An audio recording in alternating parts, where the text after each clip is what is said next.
Everybody, JamieStarr here for the New World News Network. On this episode, I'm going to get into some stuff. Spirit cooking has made a return through Katy Perry. So for anyone who's unaware, me and Paul did a couple of videos on this when it was all going around election time. You have this Crowleyan Satanist claiming she's just an artist and that this all is nothing and doesn't mean anything, and you know, people would come and try to bring up this defense that, oh, it's just art, it has no meaning, and everything like that. For someone to take that defense, you obviously have to know absolutely nothing about the occult, because the sort of deception and trickery of the occult is one of the main things that makes it so dangerous, is that it's continually put forth to. Yeah, here's a great way to look at it. You know, every Christian holiday, and Christian, not Catholic, every Christian holiday you have these sort of pagan undertones and, you know, pagan rituals and sort of occultic rituals all wrapped into it. And to an occultist, they're laughing because they have you going through the motions and you just think, you know, you can tell yourself you're doing something else and that means you're doing something else. Not how it works. Anyway, so the pictures I want to point to mainly are these ones. These dinners that, you know, pictures came out and there's, you know, Gwen Stefani at them. What's her name? Pamela Anderson was photographed at some of them. Here you have Marina cutting up one of the bodies. And again, it's these sort of, I don't know if it's cakes or what they're made out of, but they're made to look as human bodies. They have people posing in the tables. It's all of this mock cannibalism, and it sort of came out about, you know, John Podesta really enjoying cannibalistic art. Here we have these shirtless guys cutting up one of the bodies at one of the dinners. Here you have one of them, again, cutting up the bodies at the dinners. There you see it again. All right, so you got that imagery in mind. Let's go through some of these pictures from the new Katy Perry video. And by the way, I really like the song. I'm not a fan of Migos. I don't even know what they're saying half the time. Want to bet the life. Hoot up. Hit it, bet it, but hit him. Nah. Shoot up. Like, I mean, it's just that water potter, wait it, bat it, put it, bet it, bot it with the auto-tune, and you could say anything. But anyway, the production and, you know, the direction she's going, I didn't like that change to the rhythm track. This and the swish swish, kind of like these songs. I like shitty pop music, though, so bon appetit. So she comes in wrapped up, as you would see some of these things brought out at the banquets, covered in a, you know, cellophane type wrap. Then they unwrap her. And then after they unwrap her and all the chefs take her, they start working her like some sort of bread dough. So they've done all these effects where her body's, you know, moving around like you would knead dough. So it goes through all that. Then she ends up on the table being seasoned and whatever. And then from on the table into a pot of boiling water. So, you know, there's all this sexual imagery and food and sex sort of just being, you know, interchangeable through the metaphors and the lyrics and everything like that. And then you see them chopping her hair, this sort of transformation. Now she's sporting a short haircut, which normally I'm a really big fan of girls with the sort of Tinkerbell hair. Not so much on Katy Perry. There you see the Tinkerbell hair. And there she is on the table, looking like the Spirit cooking dinners. And you can tell that these are all supposed to be sort of elite, you know, wealthy people surrounding her. All of them looking at her and everything, her on the table. And then the switch in all of this is she goes from being on the table to then, after Migos moves one of the statues, or a member of Migos, everyone ends up tied up, and then this pole comes up, Katy does a pole dance, and by the end of the video, you see she's the only one sitting there, and everyone else has been, like, baked into a pie.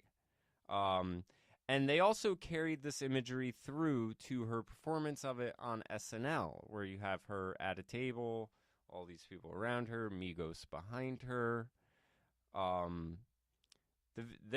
mean, I don't know if those are like two trannies over there, some old black guy who's mad funny looking through the whole thing. I mean, it's an odd cast of characters, but I just, I just think it's funny because, you know, you had Katy Perry, who started as a Christian sort of wannabe Amy Grant, and then you have these songs where she is, you know, singing about, you know, Dark Horse, for example, the Dark Horse of the Apocalypse, and everyone's like, no, no, no. And then she's out at the Grammys in like a witch outfit with all this fucking fire and brimstone and all this other shit. And it's like, her father's like a minister. You think she isn't aware of this stuff? You think she's just innocently referencing the apocalypse and all this doom satanic shit? Oh, and then she's in an interview saying she sold her soul to the devil to be rich and famous. I mean, so, you know, the thing about it is that Katy Perry, as much as we see these stories about her being a cunt and not wanting like limo drivers to look at her and everything like that, there seems to be a fun girl buried deep under there. So when I was looking up stuff about this video, I came across this article, which I thought was really funny, because of course, somehow, this is cultural appropriation. Don't know how. I don't even know which culture. I don't even think it matters which culture, because black people apparently did everything first. And the other thing about all of this, the cultural appropriation argument, let me just tell you first off, it doesn't matter who did it first, because normally the person who did it first had some fucking failures. It matters who did it best. That's the reality. Sorry. It's just the way it is. You know, you got some fucking picture of a black woman playing a guitar, and then there was Chuck Berry, so we should just forget about decades of hundreds of white rock artists and just say, well, rock and roll is a black thing. The fuck if it is. Really, the fuck if it is. I mean, it's so stupid. It's so petty. And when you take this sort of stance, all it does is kill culture. Cultures have to grow. Cultures have always grown by the incorporation of other people and new cultures. And I mean, you can tell that this is all a bullshit, you know, standard in which to judge people by, because it only applies to white people. And I had a friend flat out told me, Katy Perry is a problem because she'll wear a fucking bindi dot and do all this Indian stuff. Beyonce can wear a bindi dot and do all of this Indian stuff, but because she is, you know, black and whatever, Creole, Negro, whatever she refers to herself as, that's okay. And then I asked the person, I said, okay, so in the white supremacy, if a white person does a certain thing, it's a problem. But when a black person does the exact same thing, they get a pass. How is that a white supremacy? How, if we have this all arranged where only white people can be criticized for certain actions, how are they then superior? They're not being treated as if they're superior.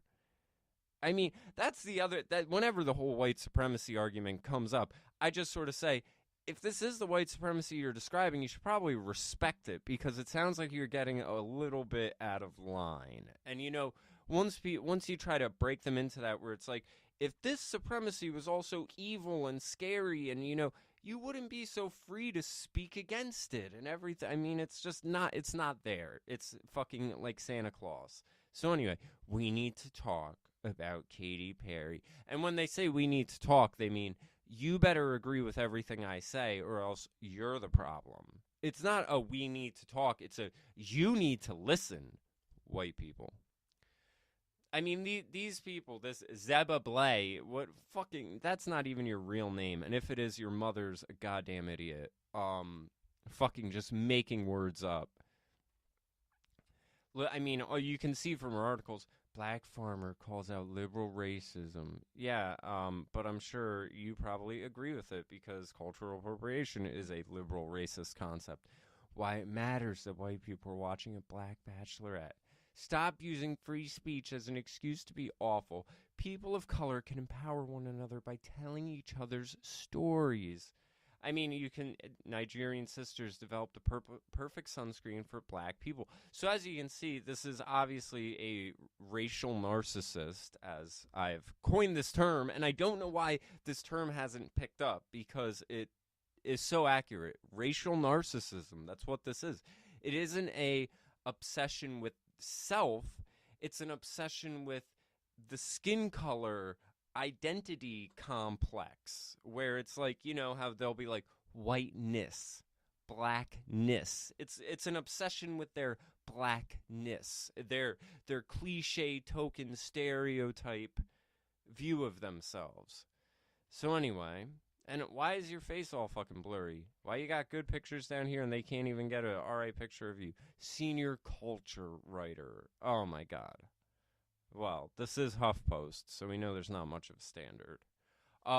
Is there anything more simultaneously sad, embarrassing, offensive, and deeply fascinating than an image of Katy Perry attempting to Millie rock?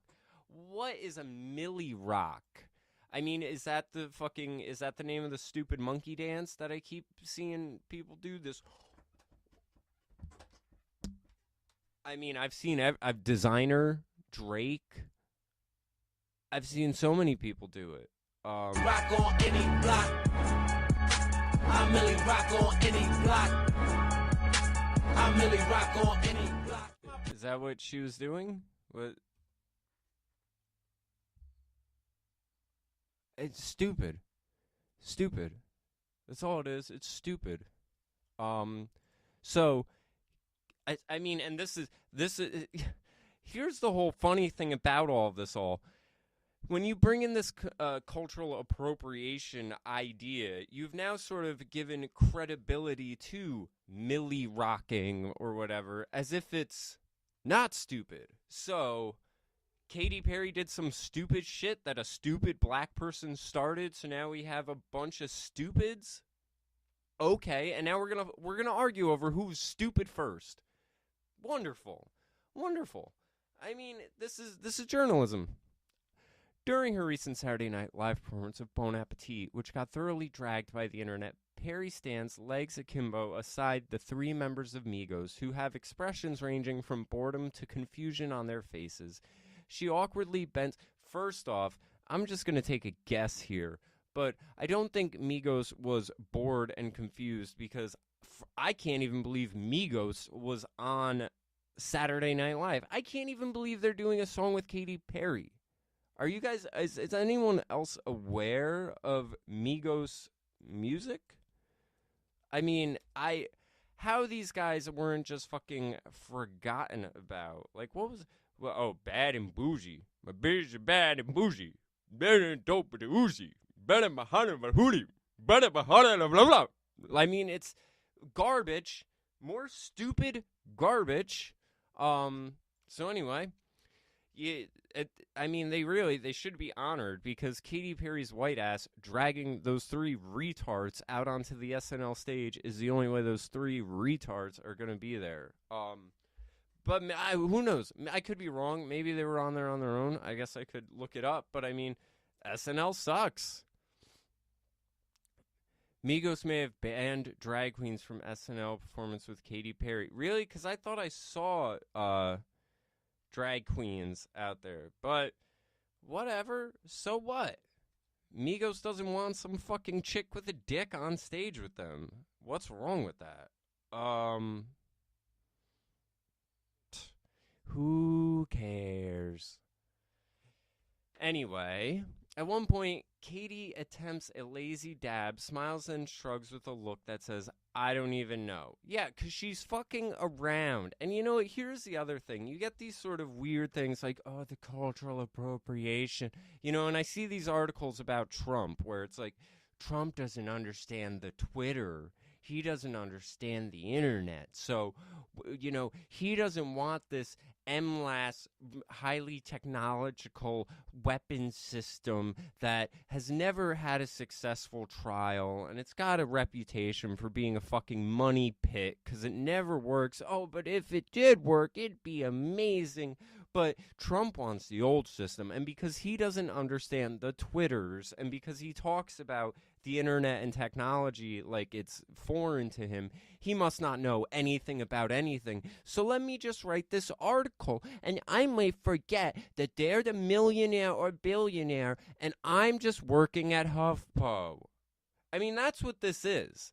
This sort of nose in the air. Oh, well, Katy Perry, they were, the black people they didn't even know what was going on. And her lazy, she looked like, I don't even know. I mean, this is people trying to, because they're looking at something and they're saying, why are they there and why am I here? This is all rooted in envy and jealousy and, so then they think they find an educational, like, sort of intellectual way to vocalize the fact that they're jealous that she's made it to this level, and they're just on HuffPo criticizing her. It's glorious, a perfect metaphor for not only this messy new era of the pop star's career, but for the absurdity of white artists appropriating black culture at large for a buck. What? Did she rap on the song? Is she out there wearing a chain? Is she like, yeah, my niggas, bout this money, you bon appetit, nigga? No. What is she appropriated? And then, of course, though, it goes back because there's nothing for her to grab onto here. So she goes, Katy Perry, in lots of ways, is pop queen's the queen of appropriation. Miley may have shown her ass during the promotion of the misleading titled Bangers. Showing your ass. Having an ass and showing it is cultural appropriation. You see where the bar's at? But Perry has been admirably consistent in stealing and distorting everything from slick down baby hairs to geisha style to the queer ballroom scene. The queer ballroom scene? What are you talking about? What are you talking about? Appropriated from where? Are you telling me that there's that there's a culture of fucking fags ballroom dancing? What the fuck is this? The consistency of this habit is thanks to the fact that A, she doesn't really seem to be that self-aware about the criticism. B, she gets away with it. Here's another one for you. C, she doesn't give a fuck about your pettiness. How about that one? I think that's probably the more rational. I mean, do you think musicians, do you honestly think when I sit down at my computer to work on music that I'm fucking like analyzing my drum sounds and my instruments, being like, oh wait, that scale is too Arabic. I can't use that scale because then I will be appropriating.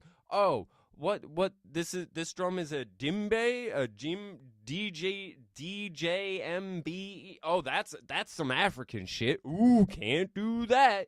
Do you really think us artists are running our creative process through your racist critical theory lens? No. In 2013, after she performed in full, totally inaccurate geisha drag at the American Music Awards, Katy came under fire from petty bitches for not only donning cultural dress she didn't understand. How do you know she didn't understand it? How do you know she didn't just want to put her twist on it? But also using Asian women's merely as props in her performance. Yeah, she had cardboard cutouts, not even real people. Oh, and the real people that were there, she didn't even pay them. They're just props. They're just, this is unreal. Her response to the criticism in Rolling Stone was one that smacked of vague annoyance. I guess I'll just stick to baseball and hot dogs, and that's it. That's the perfect response. That's the perfect response because that's what they want. And the fact that they are putting this forth and being like, oh, well, this was her response and she was annoyed. Yeah, because it's a stupid fucking criticism. I know that quote's going to come back to fuck me in the ass, but can't you appreciate a culture, she told the magazine. I guess like everybody has to stay in their lane. I don't know. yeah, she seems really fucking confused because you're trying to enforce a double standard of pettiness onto her that is against creativity and against things expanding. And so, what Perry and others don't seem to get, despite obtain think pieces written on the subject, is the fact that appropriation is not the same as appreciation. Put simply, appropriation takes without permission from who? Who do you have to get this permission from? Maybe she got permission from Migos. You don't think that? You don't think the 3 niggas on the song with her were like, oh, yeah, Katy, we're fine with you doing some nigga shit. Because that's why we're here, to co-sign your nigga shit.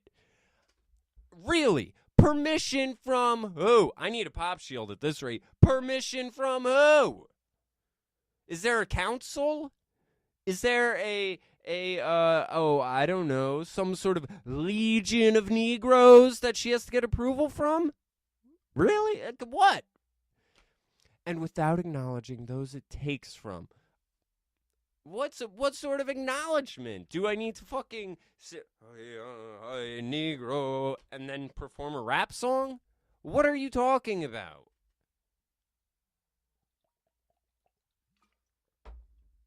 This is that academic bullshit that doesn't pan out in reality, only in the classroom. Appreciation recognizes this culture and participates in that culture on the terms and with the consent of those whom the culture belongs. I think what she's really trying to say is Migos doesn't have a ghetto pass. The haircut you get when you're about to use black culture for a come up. Well, you know what's funny about it all? Who's paying for what? I mean, look at what Marvel was about to do a Black Lives Matter comic book, and after 2 issues, they had to cut it because no one was buying it. And that's the real problem with all this social justice warrior shit. We don't have a culture. We're not represented. We need more black people. And then you go and you give them to them, and they say, we don't want this shit. I ain't paying for that. We don't, it don't matter. You just put a black face on it, but was it made by black people, for black people, designed by black people, marketed to black people, black people, black people, black people, black people? And you could be like, yeah. And they'll go, I still don't want that shit. Sorry, that's the reality of it. And I'll tell you what, growing up fucking 30 some odd years surrounded by black people, cultural appropriation never came up. In fact, in my school, you had to appropriate culture and you had to act black in order to not be ridiculed and mocked. My little niece goes to the same school district I did. And you know what? She is pretty, I mean, it's like paying off the mob. If my niece doesn't wear Jordans, you hear that? If my niece doesn't wear Jordans to this fucking ghetto hood rat school bullshit, she will get made fun of. She has to appropriate their culture or she will be bullied. And then what? When she goes out into the real world and continues to do the same exact shit that black people have been ridiculing her and forcing her to do, well, then she's going to be told, you're appropriating our culture. You're a big, mean racist for just doing what all of the petty hood rat dumb bitches have been encouraging to do. It makes no sense. It really doesn't. Ugh. I want this video to be done. As perplexing as this witness era of Perry's pop career has been, with the albums released, Chained to the Rhythm, Bon Appetit, Swish Swish being turned down in the hopes that one of them stick, on further reflection, it actually makes sense. Chained to the Rhythm, Katy's first Perry from the single, she announced as her foray into purposeful pop, debuted strongly, fell out of the top 10. Yeah, that song sucked. Then came Bon Appetit and Swish Swish, 2 singles that conspicuously rely on popular rappers. Yeah, God forbid people collaborate. To legitimize a less pop, more hip-hop sound accompanied by several live performances in which Katy has awkwardly attempted to recreate black dance moves and style. I don't see it. The thing is, skimming from black culture is a very delicate process. You can't Millie rock, dab, and sing on stage with Migos all at once without it looking painfully inauthentic. This is what happens when you borrow so much from so many cultures, particularly black culture, that it's all left to steal our tired tropes and cultural markers that just make you seem stale and dated. Let me tell you what, dabbing, Millie rock, and Migos are all retarded.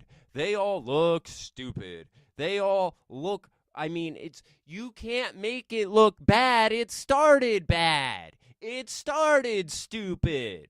So, I mean, this is what happens when you have a talking point and you think you can just look at anything with that talking point through that lens and it will just work, and then no. But I mean, to a racial narcissist, anything associated with blackness is good. Sagging pants, a style for fucking prison rape bitch shit. Oh, that's all right. Oh yeah, we Ebonics, these niggas, they can't understand the English language. They only been here 200 years, but we can't expect them to speak English because they black. We just gotta let them be like, yeah, man, want a better, sweet potato. Whatever Migos is saying, oh, that's their language because they're black. We can't expect them to understand English. Isn't that a bit racist? You're a racist. How could you not even... You need to respect and understand minorities. Fuck all these people. Die. Oh, and of course you have this bitch down here. Don't you have something better to worry about? Yeah, don't you have something better to worry about than how Katy Perry puts her arm in front of her face for fucking 3 seconds? No. We have to do an article on this. We have to write, Katy Perry put her hand in her elbow on the HuffPo. Fuck you.